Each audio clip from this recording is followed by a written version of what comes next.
या कुक्षि विवरे कृत्वा स्वयं रक्षति सर्वतः नमामि जननीं देवीं परां प्रकृतिरूपिणीं कृच्छेन महता देव्या धारितोऽहं यदोदरे तत्प्रसादात् जगद्दृष्टं मातर्नित्यं नमोऽस्तुते पृथिव्या यानि तीर्थानि सागरादीनि सर्वतः వసంతి యత్ర తాం నౌమి మాతరం భూతి హేతవే మాతృదేవో భవ.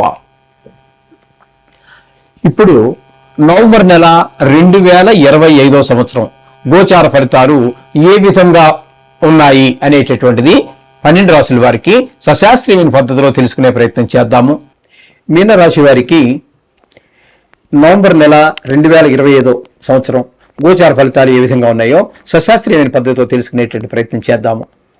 మీనరాశి వారికి జన్మంలోనే శని యొక్క సంచారం జరుగుతున్నది.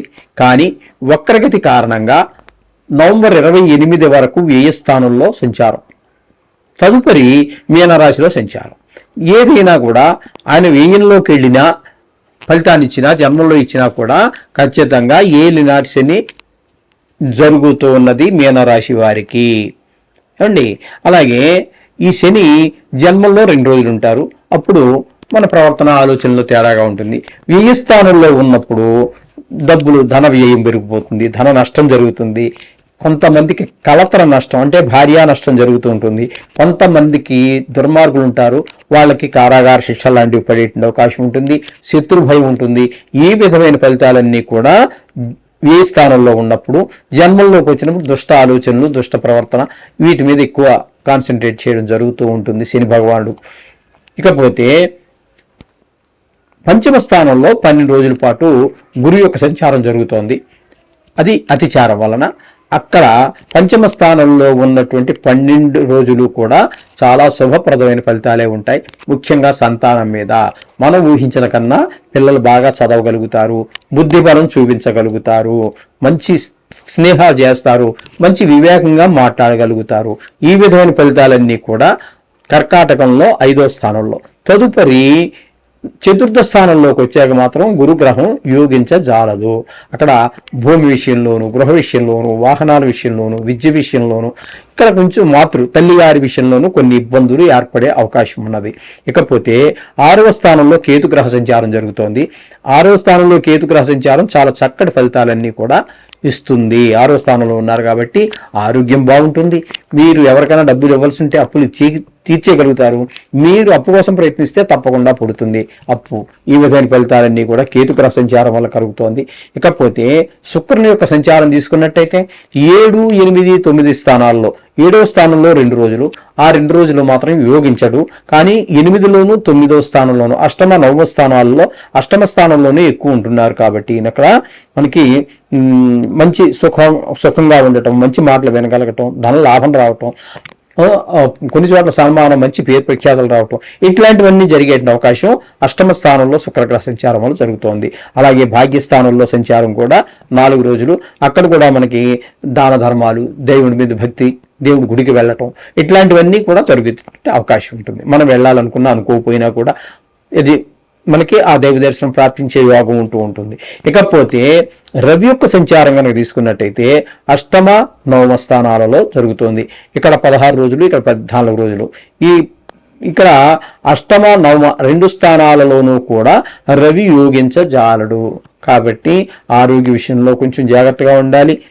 కొంచెం చెడ్డ వార్తలు వినే అవకాశం ఉంటుంది. ఇక దేవుడి మీద కూడా మనకి మనసు నిలబడకపోవటం లాంటివన్నీ భాగ్యస్థానంలో ఉన్నప్పుడు జరుగుతూ ఉంటాయి. ఇకపోతే కుజుడు కూడా ఇక్కడ మనకి భాగ్యస్థానంలో ఉన్నాడు. భాగ్యస్థానంలో కుజుడు కూడా అంతేనండి. అలా తండ్రి గారి ఆరోగ్య విషయంలో కొంచెం జాగ్రత్తలు తీసుకోవాలి. దాన ధర్మాలు అవి చేస్తే మంచిది. అలాగే దైవ దర్శనానికి వాటికి వెళ్తే మంచిది. కానీ వాటికి కూడా అవకాశం ఇవ్వకపోవచ్చు. ఆయన ఇవ్వకుండా ఉండడానికే ప్రయత్నం చేస్తూ ఉంటాడు భాగ్యస్థానంలో ఉన్నటువంటి. ఇక బుధుని కనుక మనం తీసుకున్నట్టయితే 8వ స్థానంలో ఒక 6 రోజుల పాటు సంచారం చేస్తారు. ఈ 6 రోజులు మాత్రం అనుకూలమైన ఫలితాలు, అంటే కొంచెం హాయిగా ఉండటము, ధన లాభం రావటం జరుగుతుంది. కానీ ఇక్కడ భాగ్యస్థానంలోకి వచ్చాక బుధుడి యొక్క సంచారం మాత్రం మంచి ఫలితములు ఇవ్వజాలదు. తండ్రి గారి ఆరోగ్య విషయంలోను, ధన విషయాల్లోనూ సౌఖ్యం విషయాల్లోనూ దేవుడి యొక్క భక్తి విషయాల్లోనూ ఇబ్బందులు ఎదుర్కోవాల్సి ఉంటుంది. ఈ విధమైన ఫలితాలన్నీ కూడా మనకి మీన రాశి వారికి స్పష్టంగా గోచరిస్తూ ఉన్నాయి. కాబట్టి వీటి గురించి ఏమి కంగారు పడిపోకండి. ఇక్కడ మీకు చెప్పాలన్నట్టయితే కేతు ఒకడు బాగా అనుకూలంగా ఉన్నాడు, శుక్రుడు పాక్షికంగా అనుకూలంగా ఉన్నాడు, బుధుడు ఒక్క 6 రోజులు, అది పెద్ద పరిగణలోకి తీసుకోక్కర్లేదు అనుకోండి. అంచేత మనకి 2 గ్రహాలుగా మనం స్వీకరిద్దాము. అంటే ఒక రకంగా చెప్పాలంటే గ్రహ బలం అంత బాగలేదు ఈ నెల రోజులు ఎవరికి, మీనరాశి వారికి అనేది స్పష్టంగా గోచరిస్తోంది. అంచేత అయినా కంగారు పడద్దండి దీని గురించి. ఇది కేవలం గోచార ఫలితమే. జాతకము ప్రధానము. నిష్ణాతులైన వారి చేత రాయించుకోండి. మీకు ఎవరూ లభ్యత లేకపోతే మమ్మల్ని సంప్రదించవచ్చును. అట్లాగే పరిహారాలకి కూడా చాలా సులువైన పద్ధతిలో, తక్కువ ఖర్చులో, వారి ఆర్థిక పరిస్థితిని బట్టి. ఇప్పుడు ఆర్థిక పరిస్థితి బాగలేని వాడికి 20,000, 30,000, 40,000 ఖర్చు పెట్టడం. మొన్న ఒక ఆయన కుజదోషం ఏదో ఉందన్నారట. మొత్తం తమిళనాడులో 6 గుడులు ఏవో ఉన్నాయిటండి అక్కడ, సుబ్రహ్మణ్య స్వామికి సంబంధించినటువంటివి. ఆ 6 తిరిగేసి దర్శనం చేసుకుని రమ్మన్నారటండి. మరి ఎన్ని రోజులు సెలవు దొరకాలి, ఎంత ఖర్చు, భాష ప్రాబ్లం ఉంటుంది, అనేక రకాల ప్రాబ్లమ్స్, సెలవు దొరకాలి కదండి. అంతంత అంటే మన ఊర్లో ఉన్నాయని కూడా సుబ్రహ్మణ్య స్వామి ఈయన ఒకటేనండి. తమిళనాడులో ఉన్న 6 మంది వేరే సుబ్రహ్మణ్యులు కాదు.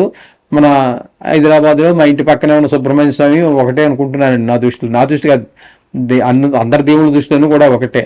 అలాంటి భయంకరమైనవి వాళ్ళని ఏదో మెప్పించడం కోసం వాళ్ళని ఇబ్బందులు పాలు చేయొద్దండి. ఎంత మీ ఆర్థిక పరిస్థితిని బట్టి తగు రీతిగా మనం చేసుకోవచ్చు. అటువంటి వాటి కోసం కూడా మమ్మల్ని సంప్రదించండి. చేసినట్టయితే చక్కగా ఫలితాలు పొందవచ్చు. శుభం భూయ. ఇక్కడ మీకు 3 గ్రహాలు అనుకూలత ఉంది కాబట్టి వీరు ఏ పనైనా ప్రారంభించేటప్పుడు చాలా చక్కగా ప్రారంభించవచ్చు. దేవుని మీద భారం వేసి ప్రతికూలంగా ఉన్న గ్రహాల గురించి ఏం చేయాలి, మరి అనుకూలంగా ఉన్న గ్రహాల గురించి సరే, ప్రతికూలంగా ఉన్న గ్రహాల గురించి ఖచ్చితంగా ఉండనే ఉంటాయి. సాక్షాత్తు భగవంతుడే మానవుడుగా పుడితే కూడా కొన్ని కష్టాలు ఎదుర్కోవాల్సి ఉంటుంది. అందుచేత ఖచ్చితంగా మీరు కూడా ఏ గ్రహాల అనుకూలత లేదో ఆయా విషయాలన్నీ విన్నారు కదండి. ఒకవేళ జ్ఞాపకం అయితే మరలా ఒకసారి వినండి. విని రోజు మనం నిత్యం పూజించేటటువంటి పూజలో 1-2 నిమిషాలు నవగ్రహాల గురించి శ్లోకాలు, మంత్రాలు, బీజాక్షరాలు, గాయత్రిలో నవగ్రహాలు కూడా గాయత్రి ఉందండి, అవన్నీ చూడండి.